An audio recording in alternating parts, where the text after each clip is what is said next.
Showtime is here, no time to fear. Karel is so near because showtime is here. So on with the show, let's give it a go. Karel is the one that you need to know. Now it's showtime.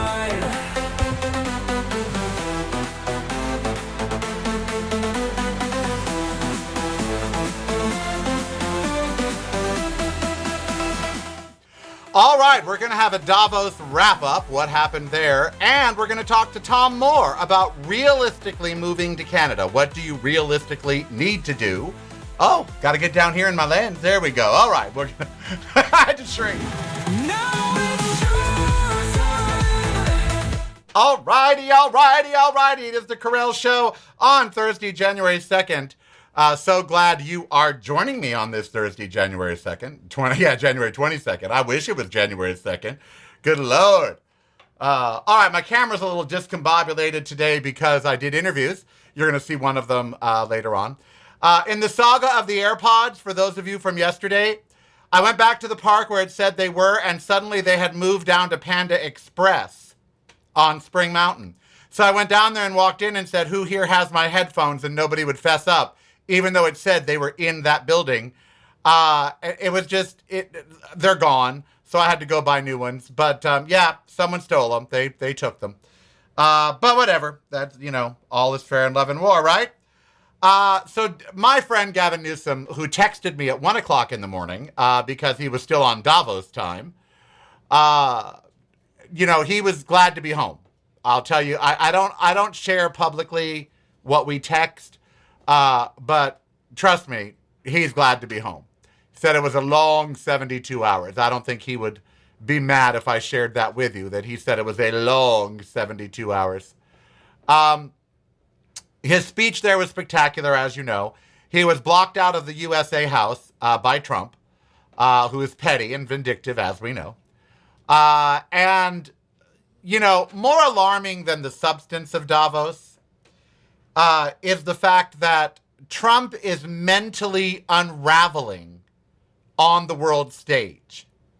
His dementia, or whatever illness he has that's causing his mental impairment, is taking over. He wanders, he just rants, he makes no sense. And then his staff that was so quick to pick on Joe Biden and his mental faculties defend him. When he got Iceland and Greenland confused, his press secretary said, well, he was right because they're both just chunks of ice, which they're not, but they're defending him, and I don't know why. He is obviously mentally declining. It's obvious now. He has dementia. I wouldn't let that man drive my car, let alone run a country. So he has dementia of some kind, and it's getting worse. And what's worse is no one in the world is challenging his power or challenging him based on the fact that he is mentally unfit to be the president of the United States. Now, I'm not talking partisan politics here. I said this about Joe Biden. I said he was too old and that his mental facilities were going. And so I've said it about a Democrat. And I'm going to say it about Donald Trump. It is no longer funny to watch a sick old man deteriorate, and he sundowns. Later in the day is when all his obtuse and ridiculous things, that he tweets come out. And when he gets really super tired, like he was at Davos, he makes no kind of sense. The man is crashing right in front of us. And if somebody doesn't invoke the 25th Amendment, then what good is Congress? This is no longer partisan. Yeah, he rambled on about windmills, calling people stupid, and he went on about a lot of stuff. On January 20th, when he did his speech about his 1 year in office, he showed photos and went down memory lane and there was no cognizant thought. He is a danger to himself and to others. And he should be committed. And I'm not making this up. The man needs memory care. He needs to be on a regimen of drugs, and he needs memory care. And it's no longer funny. It's sad. It's pathetic. It's heartbreaking, really. I mean, it couldn't happen to a nicer guy, but still. You know, today in 1903, I think it was, the Russians stood up against the Tsar. And when they did, the Tsar shot them down. And when he did, it started the Russian Revolution. It reminded me of Minneapolis. All right, how many of you are serious about maybe getting out of the United States? I mean it. And how many of you have thought about Canada? Like, well, maybe I could go to Canada. Well, let's have a guest on from Canada. If you're not visiting reallykarel.com daily, you're missing out. Get the podcast videos and the blog, including recipes at reallykarel.com. That's really KAREL.com. Showtime is here, no time to fear. Karel is so near because showtime is here. So on with the show, let's give it a go. Karel is the one that you need to know. You are right, by the way. It is elder abuse. All right, I have a guest from Canada who does real estate in Canada and helps people move there. And I wanted you to hear what he had to say, because some of you realistically may be thinking about this. So let's see what he had to say. His name is Tom Moore, and his channel is Living in Halifax. You can go subscribe and like it on YouTube. And he took the time out yesterday to talk to the Karel Show. And here's what he had to say. All right, welcome back to the Karel Show. Of course, I'm Karel, which makes it handy. Now, as all of you know, I have put in for citizenship in Canada based on my grandfather being born in the St. Lawrence River area of Quebec. And I have thought about moving to Canada, but I'm not from there and I don't know much about it. Now, as Trump continues to be Trump, so many of you are really thinking about leaving the country. And even though he has painted an American flag over Canada in his most recent photo, I just don't think Canada's going to take kindly to being taken over. So I think in the short term, it's at least going to remain a sovereign nation. I'm not too sure about Greenland. But I think Canada will at least escape him, or I can't imagine us going to war with Canada, but anyway. So some of you might be thinking about moving there, and there are many communities which are just an hour away from the United States. So if you wanted to retain dual citizenship, let's say you get Social Security or something, Canada has a reciprocal agreement with us where you can still get your Social Security or your pensions. So you may want to stay close to the United States for medical reasons or for family. But what is, the thing you got to think about, where are you going to live? You don't want to go to Canada, be a homeless person. So where are you going to live? And how much is that going to cost? Now, Tom Moore has a wildly popular YouTube channel, Living in Halifax, where he tells you all of the things, that you might need to know should you want to make the transition to Canada. So I thought it'd be great to have him on today to, some of you may still be feeling it out. Some of you are waiting till the midterms. Let's say the midterms either don't happen for whatever obscure reason he will pull out of a hat, or they don't go the way that we need them to go. Then you might take that as your exit cue. You, of course, would need to look into visas and all of that if you can't have citizenship. But they do have visas for people who want to move there. But where would you go? Would you go to Vancouver, Quebec? Would you go, which is not pronounced the way I'm pronouncing it. Sorry, it's Quebec. Quebec. He'll tell us. What about Nova Scotia, where our friends from, why am I forgetting the fabulous show, Schitt's Creek? A couple of the actors are from Nova Scotia. So would you even consider that? Or would you consider perhaps Winnipeg or another area of Canada? And so let's talk to Tom and first of all, see what the markets are like up there, because I got pretty discouraged looking at Vancouver. It was like looking at Paris in terms of property prices. But then Richmond, which is right outside of Vancouver and actually gets less rain than Vancouver, was cheaper. So there may be alternatives. Welcome, Tom. So glad you're joining us today. Thanks, Karel. Glad to be here. Yeah, I'm excited. You don't know that yet. It could be a horrible experience.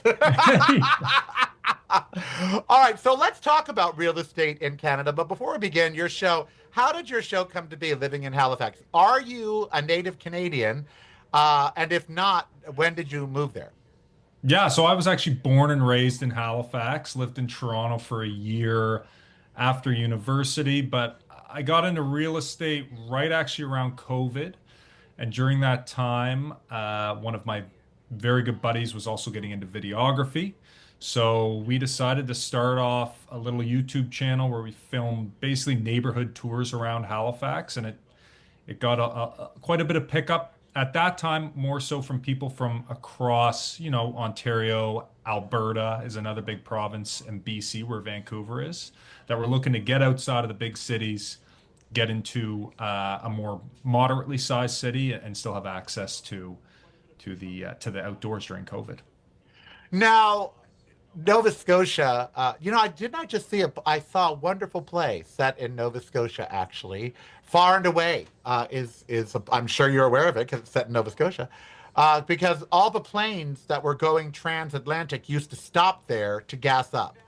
And on 9/11, when all the planes had to be grounded, they grounded 9 or 11 planes at this itty bitty airport that's really just made for one plane.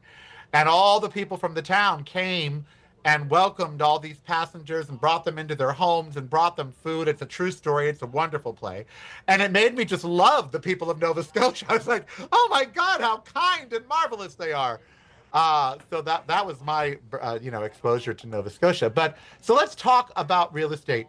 First of all, it's in Canadian dollars. I know because I look all the time. But there are some very expensive places in Canada, just like there are in the United States. Vancouver, probably being the most expensive, would you say? Because it's really pricey. You're right. Yo, totally. The interesting thing with Canada, obviously, it's huge. So actually, in Halifax, where I am, I'm actually closer to Dublin than I am to Vancouver.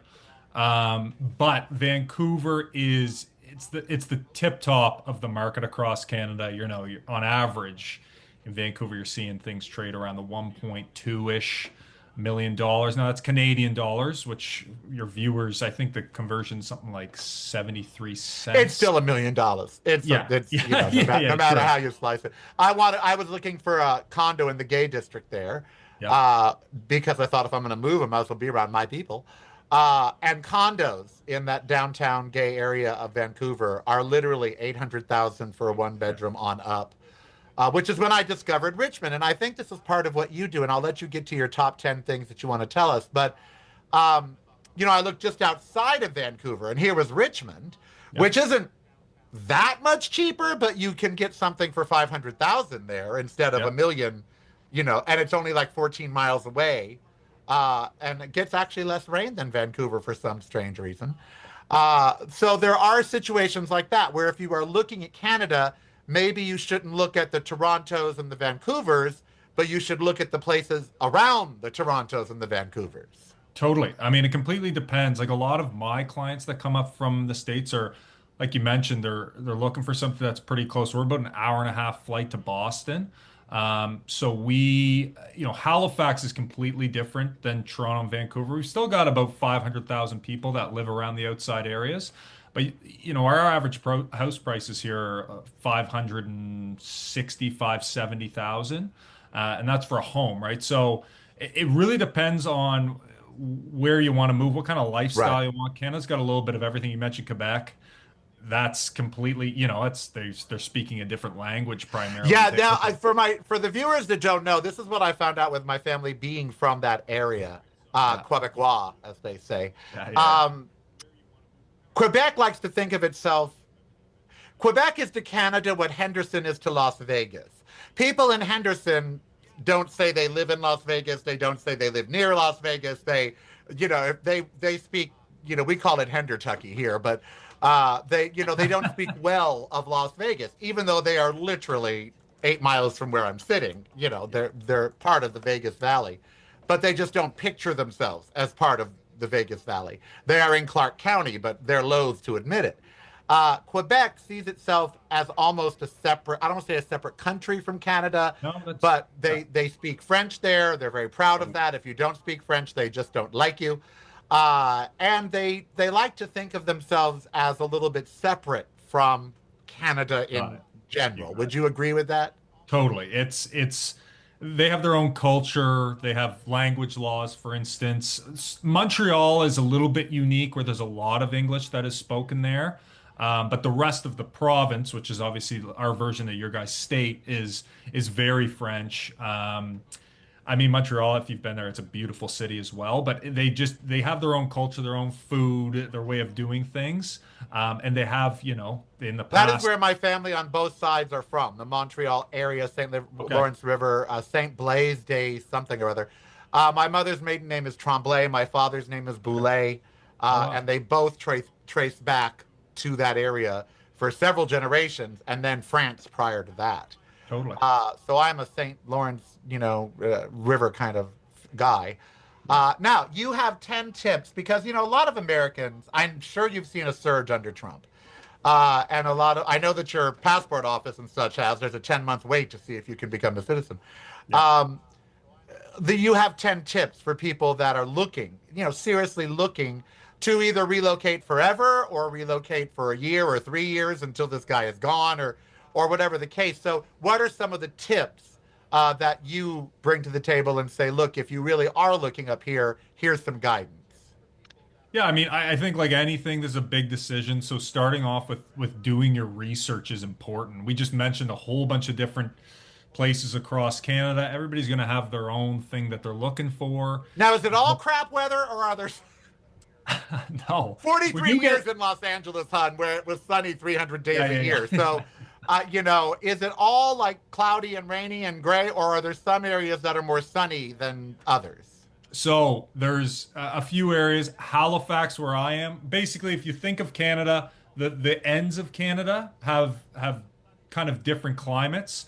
Vancouver would be and in that, within 50 to 100 kilometers of there would get the least amount of snow. They do have mountains right there that you can ski on. But Halifax is the other side. We get the other end of it's just less snow overall. We do have snow on the ground right now, however. I don't think you're going to wind up in Canada and not have to deal with snow, but that's just kind of part of the process. We do have unbelievable summers out here. I think last year we went something like 2 months without any rain. So it you get the balances. In Las Vegas, we go 360 days without rain. Yeah, yeah. I live in a desert. Yeah. Truly, we get Nevada, the state I'm in, gets the least rainfall of any state in the United States. So when it rains here, it's like a very big deal. So first of all, do your research. Find out where you want to be, and realistically. I mean, it's fun to romanticize running away to Canada to escape Trump, but if you get there and you're miserable with the weather, I mean, it's not going to suit you. So do your research. Also, I would imagine for some older people, I'm 63, healthcare, access to healthcare would be something they should consider. For instance, like where you're at, Halifax probably has a decent medical center, but there are some regions, I would imagine, that don't have like trauma centers and larger hospitals, larger veterinary hospitals, that sort of stuff. So certainly you've got to make a checklist of what you need from the city, correct? Totally. I mean, one of my clients that came up from New Hampshire, he had a big heart attack. He had a big heart attack a couple weeks after getting up here, and he was very pleased with actually how the healthcare system worked out. No bill either, which is nice. But yeah, generally the big cities are going to be the regional hubs for all things healthcare, children's healthcare, procedures, and then when you're in those outer line country areas, it can get a little bit different. But I mean, the next piece is going to be to test it out, right? Like nothing compares to actually getting there.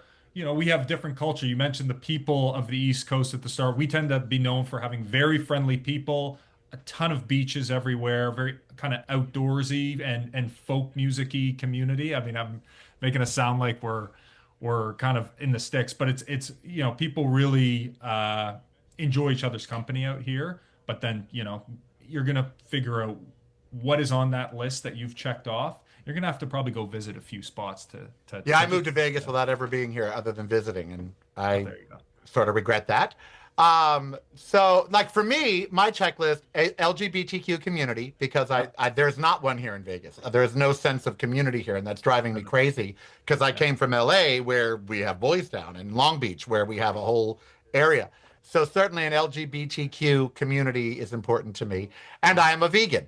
And so vegan restaurants and access to vegan food is very important to me. Canada's very vegan friendly, by the way, just so you know. You may not know because you're probably not vegan, but it is. You guys are very, very vegan friendly up there. And the moose love that. We're going to continue with Tom Moore and talk about some of the other points on his checklist when we come back. For those of you seriously considering a move abroad, whether it is Canada or wherever it might be, but Canada certainly being our northern neighbor, who used to like us, by the way. They were our friends up until the orange guy decided he wanted to take it over. But, you know, they are a very friendly country and a very friendly people, and it is very diverse. That's the main thing, too, that I want you guys to understand. Canada is kind of like the United States, but not. It is really diverse in topography, in weather, in people, in language. And so you really have to decide where first you're going to go and then go visit. And then we'll find out what next to do about buying real estate. Are there rules for foreigners buying real estate? Can you finance? Do you have to do it all up front? What are those rules? Tom Moore, living in Halifax, YouTube channel. Please go and like and subscribe to it. As well, while you're out there, like and subscribe to mine. We'll be right back after this. All right, welcome back to the Karel Show. I'm President Karel.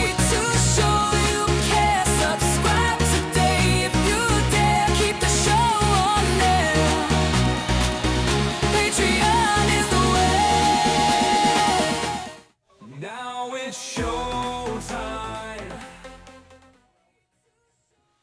All right, we are back. So a lot of you in the chat room are saying, no, go to Mexico, warmer.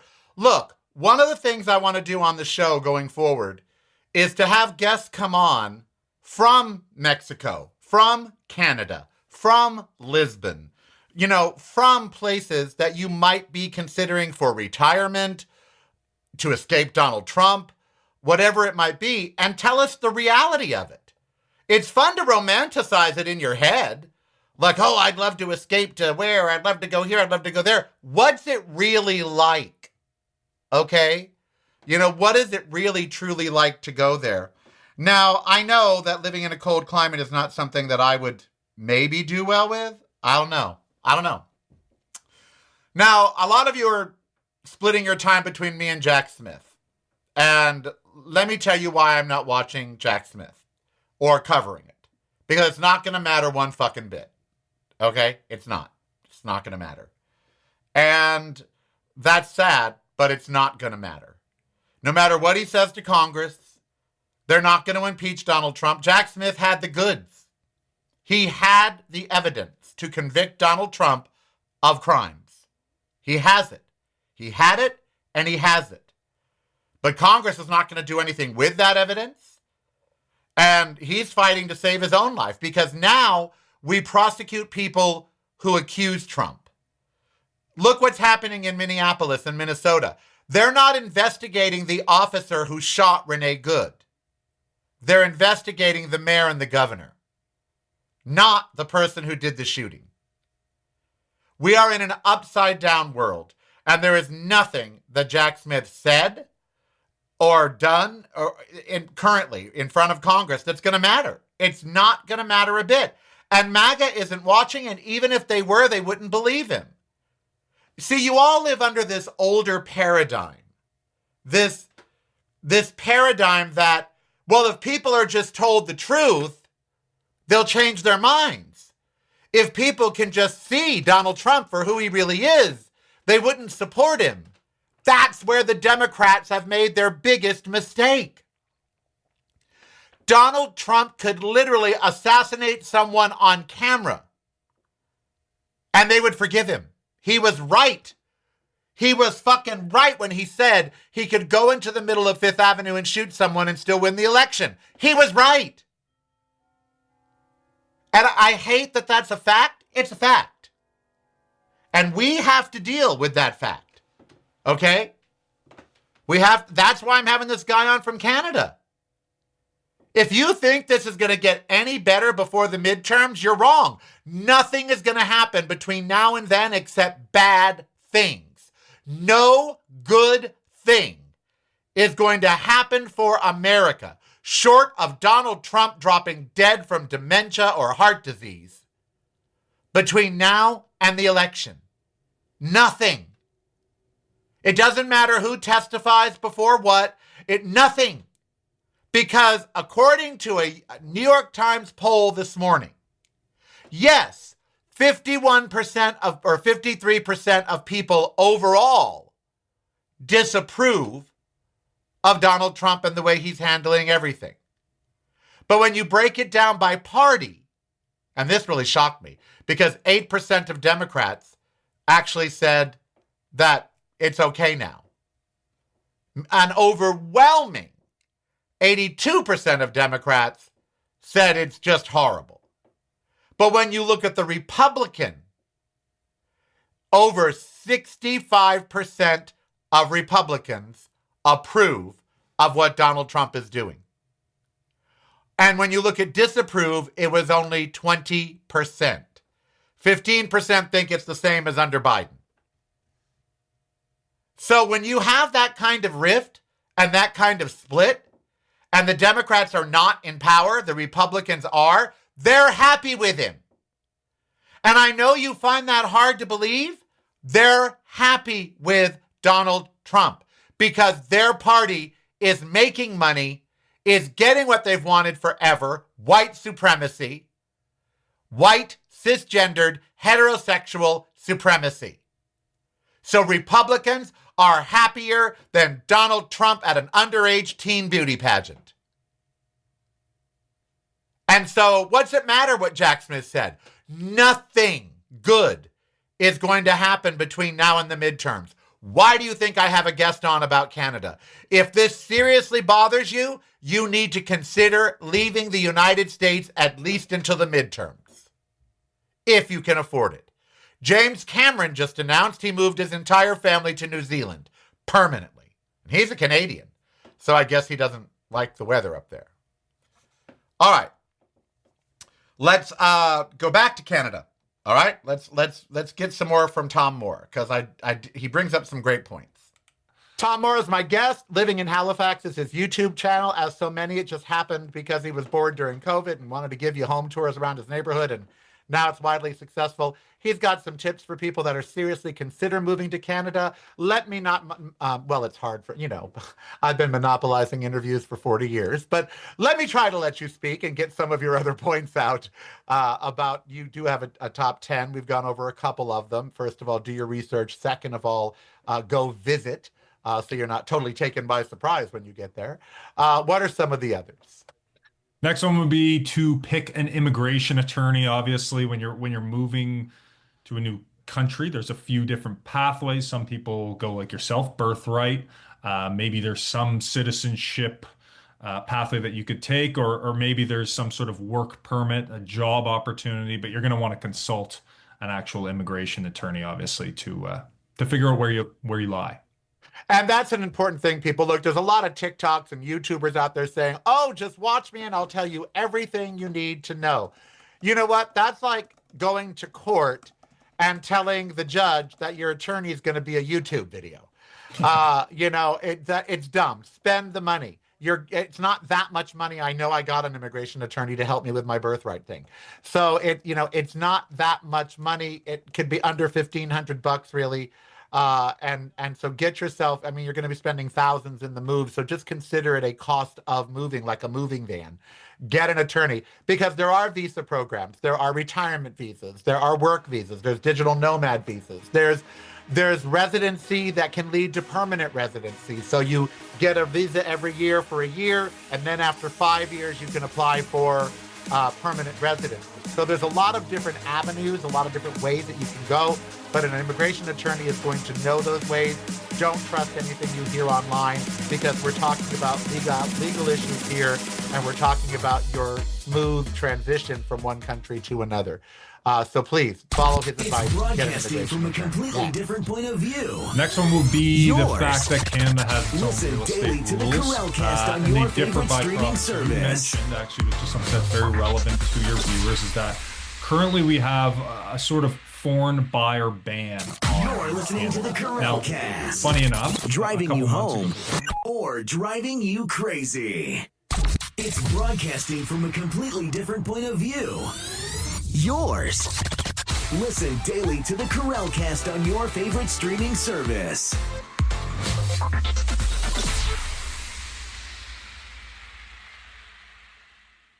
You're listening to the Karelcast. Driving you home or driving you crazy. Now it's your time. All right, welcome back to the Karelcast. Tom Moore is my guest. Karel Show, sorry, changed my name and forgot. And we are talking about real estate restrictions. So again, an immigration attorney will know these restrictions prior to you trying to buy a home there. Also, you could find a great realtor like Tom or others that are in the area that you're trying to move to. And that realtor will also, I assume, help assist and talk you through the requirements. If it's going to be a primary residence or a secondary, if you're just buying an Airbnb, whatever it might be, they're going to talk you through that. What are a few other things that people seriously considering this move should know, Tom? I think budgeting accordingly, obviously you're going to be purchasing the house, but save, an extra 3, maybe 4% of the purchase price for random costs, things that may come up during the actual purchasing of the home. And then another big one would actually be to find a cross-border mover. You don't want to just pick somebody up off some Craigslist. Broke college kids. Yeah, you want somebody who's done it before. So I'm part of a group that has access to these movers that work across different parts of Canada. Well, yeah, because I imagine shipping your stuff to Canada, they're not just going to let it just come right across the border without paperwork, because God knows what could be in the truck. So they're gonna face your stuff is going to face some scrutiny, so it'll need all the proper paperwork and such. Yeah, and so that's a big thing. Another last couple here that were surprising to me is, well, this one's not as surprising, but making sure that your pets have all their vaccinations. Obviously, every country is going to have its own rules. We're very similar to the States. Last Christmas, I took my dog down to the States on the way home from my wife's parents' place, and they were checking those documents as well. So it's important to know. Yes, Ember is my service dog. She's right here next to me. And There we go. she travels the world with me. She has an EU passport. Wow. And the thing I love about Canada is your service dog rules are very similar to the United States. Not every country's is. And that's why I have a limited amount of countries that I can go to, because she does need to be with me everywhere. And in some countries, they either don't allow it, or you have to have documentation that I can't provide. Because in America, she was trained by a dog trainer to be a service dog, but this dog trainer was not a member of the International Association of Guide Dogs, which is an organization that oversees the world. And because she wasn't trained by one of those trainers, some countries don't recognize her training. So you have to be sure you check. If they're not a service dog, you still have to check everything, because oftentimes the dog will have to see a vet certain number of days prior to crossing the border, and may have to see a vet once they get there, and or if you're going to leave and come back, they have to see a vet on that side of the border before they can come back this way. So be sure that if you have a pet, you check and get all of those paperwork. Your vet will help you. My vet is internationally certified. They have the documents and the forms that they submit to the USDA, and the USDA issues a number. It's all very quick and easy, but not so quick and not so easy. But it's not hard, and it can be done. Yeah.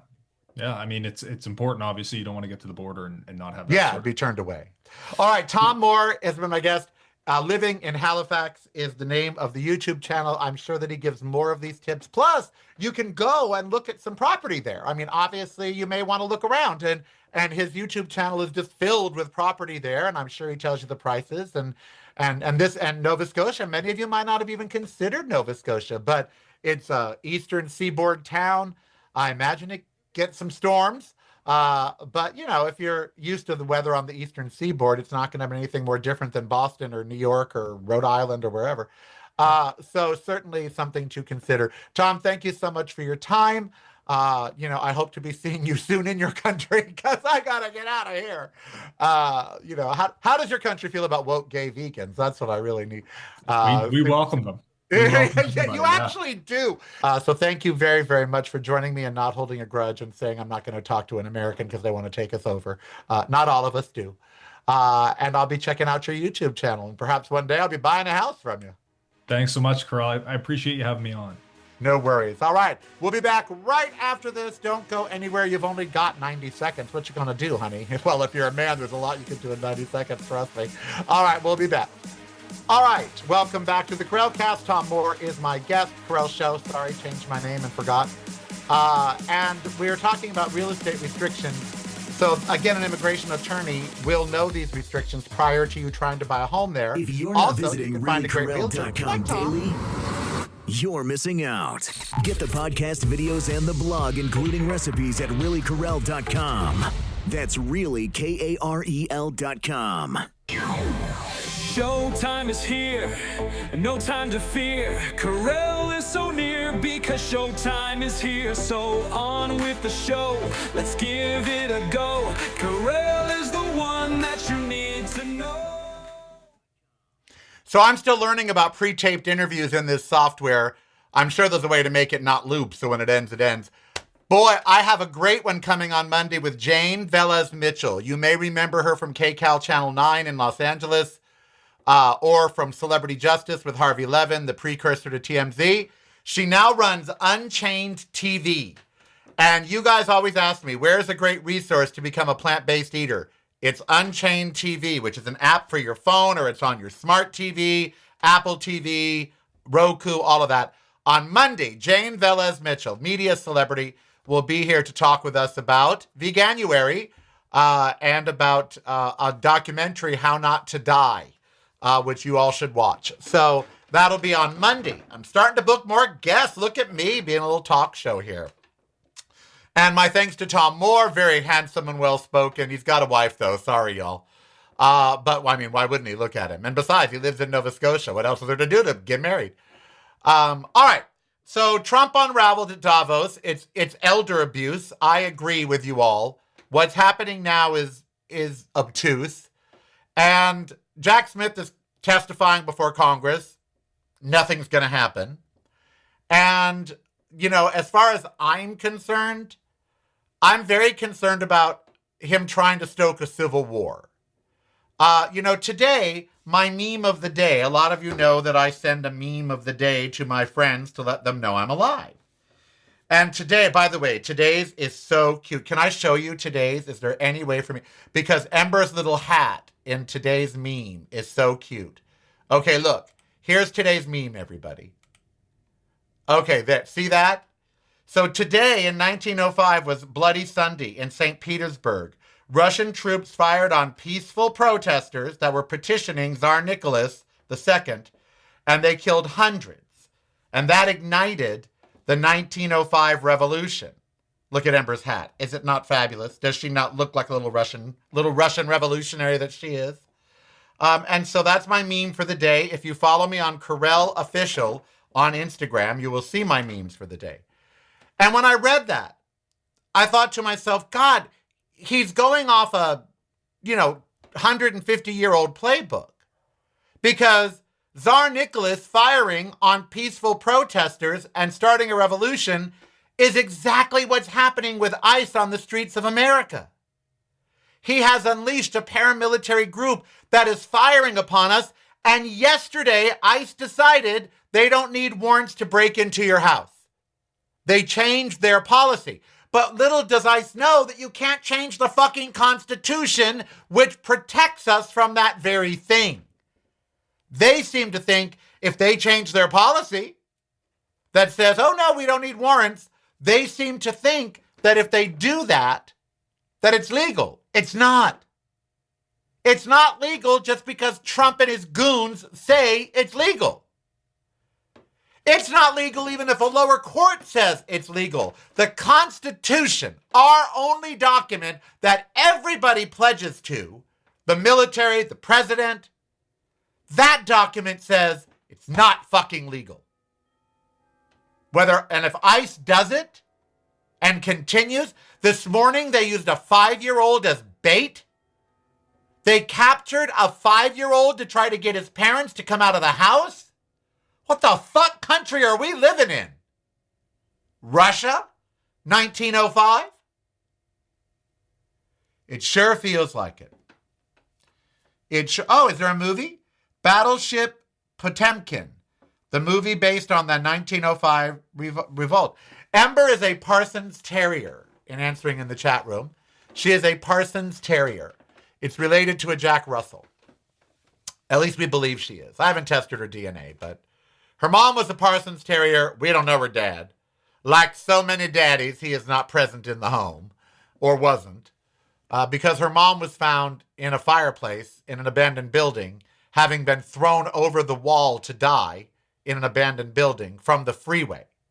Someone on the 110 freeway threw Ember's mother in San Pedro over the wall of an abandoned house. She crawled into the abandoned place, went to the fireplace, fell through the sump, had her puppies. 2 of them died. A woman walking by heard noise, called a pet rescue, and the lady, Lynn Amano, used a crowbar to pry Ember and her siblings and her mother out of the sump. To this day, Ember hates fireplaces, and she hates the popping sound that they make. She hates it. Wouldn't you? 2 of her siblings died. 3 lived. And she's one of them. Where is she? Oh, she's right there. So yeah, her mom is a Parsons Terrier. And her whole family is white and brown, except her. She's black and white. And her whole family is 18 to 20 pounds, except her. She's 13 to 14. So she's the runt. And I love her for that. All right. What else have we got going on here today? God. I didn't mean to be so depressing when I said that nothing good's going to happen between now and the election, but it's not. You just have to prepare yourself for that mentally. Only bad is going to continue to happen because there's no one fighting for good.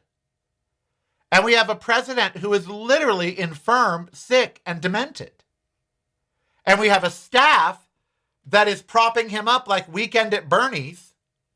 You know, if Trump dies, they'll cart him around like he's alive, like Weekend at Bernie's. Elon Musk is probably building a robot right now that looks like Donald Trump. I'm making that up. I would not put it past these people. They're evil. Stephen Miller, evil. Kristi Noem, evil. Whatever the White House press secretary's name is, she's evil. She's a cunt. Oh, I'm sorry. I didn't mean for that to slip out. Oh, sorry, ladies. But she is. You know, these are evil people, and they're just going to keep doing evil until... We talked about this yesterday with kids and bullies. We had a great conversation yesterday about that. And they're bullies. And bullies won't stop until someone forces them to stop. Trump and all of them, they're not going to stop. The billionaires aren't going to stop until someone stands up and stops them. You know, on South Park, Peter Hegsworth goes to South Park to try to tell them what to do, and the police chief kicks him out. Kicks him in the ass and kicks him out. And then he does it again. And Hegsworth crawls away like the little bitch that he is. Why? Because if you stand up to a bully, they crumble. Donald Trump will crumble in the face of real leadership. And that's why he hates Gavin Newsom. Gavin Newsom is not afraid and bullies him right back. And Trump can't take it. He can't take someone standing up to him. He vilifies anybody that stands up to him. Anybody. He just vilifies them because he can't take it. He just can't take it. And no one's doing it. I don't really, outside of AOC and Gavin Newsom, can anybody in the chat room at youtube.com/Willie Karel, and by the way, thanks all the patrons at patreon.com/Willie Karel. I know a lot of you are in the Bay Area.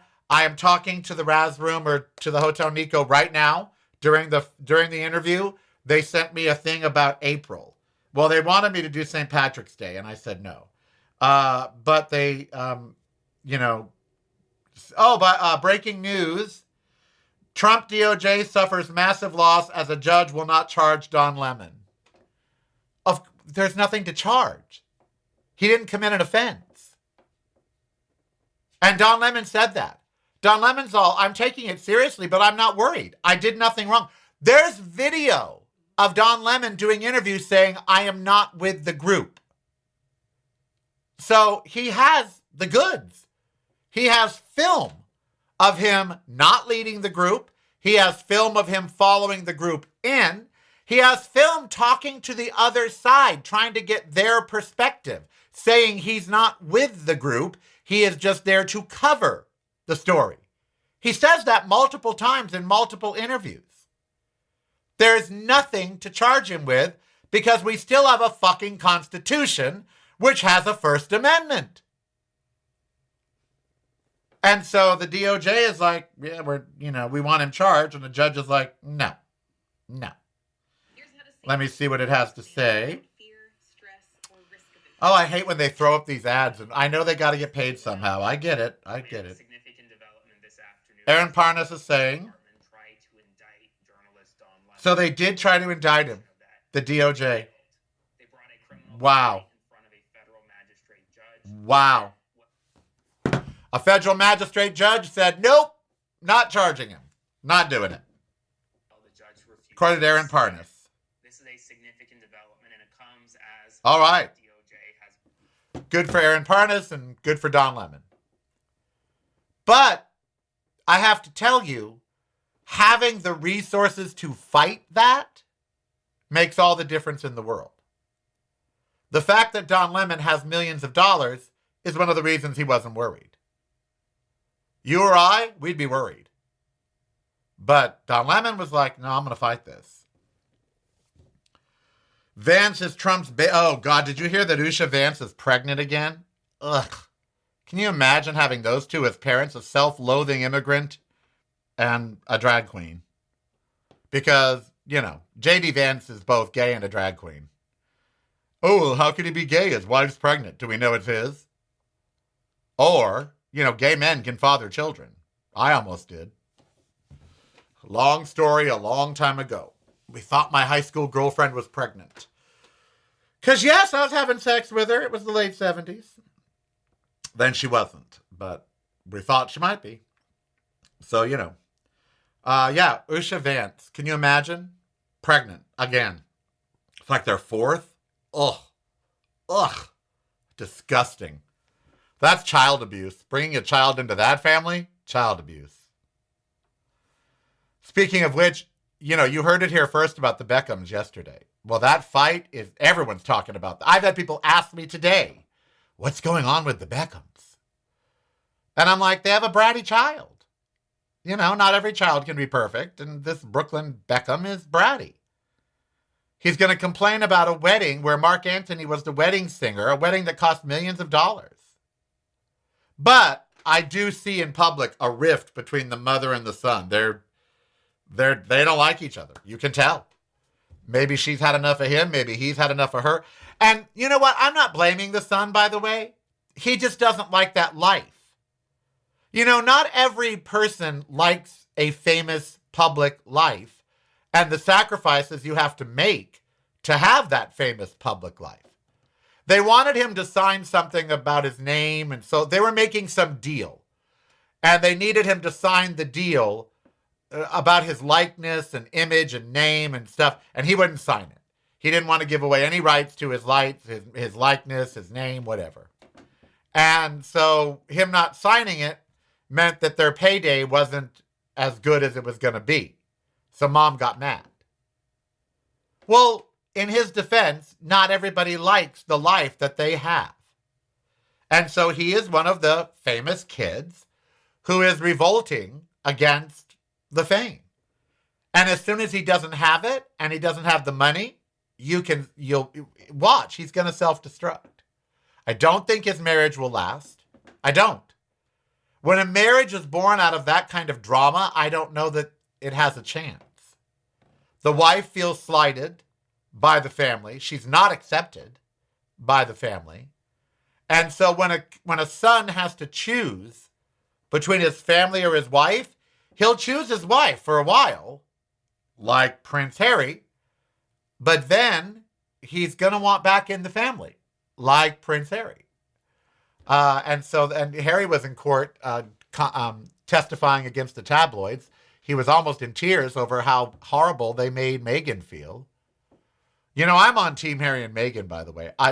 The royal family is the most bigoted, racist, imperialist institution there is. I am glad that Harry and Meghan broke free. And I love Meghan and I love Harry. And if you guys don't, oh well, but I love them both. I think they're both really great, noble, wonderful individuals, and I would love to work with them. I'd love to do a project with them about veganism or health or any of the gay rights, things that they're into. I would love. Plus, Harry is hot as hell. Jesus Christ, that man is fun. All right, we will finish up. Yeah, I think the Beckhams owe the wife an apology. I do. I do believe that. Patreon is the way to show you care. Subscribe today if you dare. Keep the show on there. Patreon is the way. Now it's showtime. Yeah, I do. You know what? I do believe the parents owe the wife an apology. They never... Look, I've had this happen. No one approved of me dating Devin. A, he's basically straight. B, at the time, he was like 21 years old and I was 40-something. Although I don't care about that now. I'm 63, and if a 30-year-old wanted to date me, I'd say yes. And Karen knew that Devin was bad for me. And I love Devin now. I do. He has grown into he's almost 40. And he has grown into such a wonderful human being and man, and has a great job making more money than me. And he always calls me, and he comes to Vegas to visit me. He is a wonderful man. And you know what? I would date him again. I would. He's still handsome to me, and he's grown into a great person. At 21, it was a bad relationship. I was on a lot of OxyContin, and he was broke. And so it's one of those gay situations where older gay guy takes on younger guy, semi-straight, who's using him for money. And Devin was using me for a place to live and for money. Doesn't mean he didn't like me, doesn't mean he didn't care about me, but he was using me, and I was using him. I was using him as a boy toy, basically. But I loved him. I did. I actually loved him. I did. And I still do. But it was a bad relationship for me. I should have been in a healthier relationship, but I wasn't healthy. I was on Oxy. I was obese. I was not in a good place. And Karen saw that. And one Thanksgiving, she invited all of my friends over to her house for Thanksgiving, all of our friends. And only way I could come is if I left Devin home. That hurt me. They all called me from her house, half a mile away, saying, come on, come over. And I'm like, not if I can't leave. It's Thanksgiving. I'm not leaving Devin alone on Thanksgiving. And he was like, Chuck, if you want to go, go. And I was like, no, she shouldn't make me choose. But she made it clear he wasn't welcome there. That really hurt me. I know that ultimately they had my best interest at heart, that it wasn't a good for either of us. It wasn't a good relationship for Devin, and it wasn't a good relationship for me. They could see that. I couldn't. But the way they went about it, isolating me, disapproving of him, not inviting us anywhere, not accepting my invites to dinners or anything, it hurt. It hurt. So I get what happens when you're with someone that your family and friends don't approve of. So I think the Beckhams should be the larger, and apologize. Victoria did try to ruin his wedding. And she kept bringing past girlfriends and other women into play to try to get in between the two of them. That's wrong. She was wrong to do all of that. I know that she was preserving her own. And many of you have in-laws like this. Many of you have in-laws that don't like you and tried to do things to sabotage your relationship. Brooklyn has every right to go out on his own with Nicola and not deal with his family. Yeah, he's a spoiled brat. But at the same time, that doesn't mean that what Victoria Beckham is doing is right. The dad wants to make peace. David Beckham, still hot, says he loves his son and welcomes the daughter-in-law. But Victoria has an issue. Is Victoria right? I don't know. I never met Nicola. I don't know Brooklyn. I don't know if she's a good person or if she's just a money seeker. I don't know. I don't know why Victoria feels threatened by her. But she does. Maybe because Victoria is aging and she still wants to be she said she would do the dress and Nicola was all excited about that. And then last minute said, no, I'm not designing the dress. And then she had to go find one. Victoria's not behaving like an adult. But Brooklyn's behaving like a bratty child. So it's a sad situation. It's sad. So anyway. Yes, Karen. God bless Karen. We speak every so often still. We've mended our bridge as much as we can. Me and Ken haven't spoken in 4 years, 3 years, 4 years. He came to Las Vegas. He behaved in a way I just didn't approve of. It was alcohol related. I tried to do a mini intervention with his husband and my friend Daniel there, and they wouldn't back me up. And I told him he had to quit drinking, and it wasn't the way to go about it. And he never spoke to me again, ever. He left that night and left Vegas, and after 36 years, didn't speak to me ever again. That hurts, and he blames me, but his behavior that weekend was intolerable. And they hated that I brought Ember everywhere that I went. He got and they're dog lovers. They brought their dog, but he was mad that I brought her everywhere. I go, well, Ken, she's a service animal. No, she's not. Yeah, she is. She knows when my heart goes out of rhythm. So, well, your heart barely goes out of rhythm. Yes, but when it does. So anyway, really, what this all says, and I'll leave you with this, and this Thursday, I'll be back on Monday with Jane Velez Mitchell, talking Veganuary. Relationships are hard. Friendships, marriages, in-laws, and you got to navigate a lot of personalities. And sometimes one of them messes up, and it's your option to forgive or not. Sometimes you're the one that messes up, and it's their option to forgive or to not. But the one thing that binds us all is that human relationships are complex. And no one's 100% right all the time, and no one's 100% wrong all the time. And so, and they can change. Like I said, if Devin would date me or marry me today, I'd do it. I would. I really would. I love who he's grown into. So what was a wrong relationship 20 years ago could be a right one now. Things change. People change. Time changes everything. Except Donald Trump.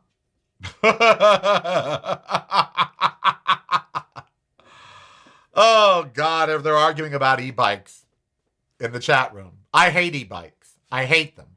A, get off your fat, lazy ass and pedal, or buy a fucking motorcycle and ride on the road like everybody else. Don't buy an electric bike to go 50 miles an hour on the sidewalk.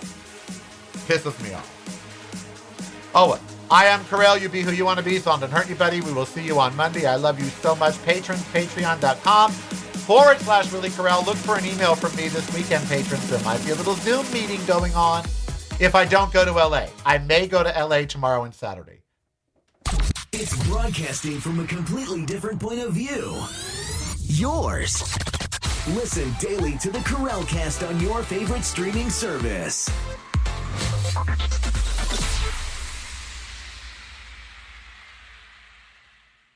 You're listening to the Karel Cast, driving you home or driving you crazy. It's broadcasting from a completely different point of view. Yours. Listen daily to the Karel Cast on your favorite streaming service.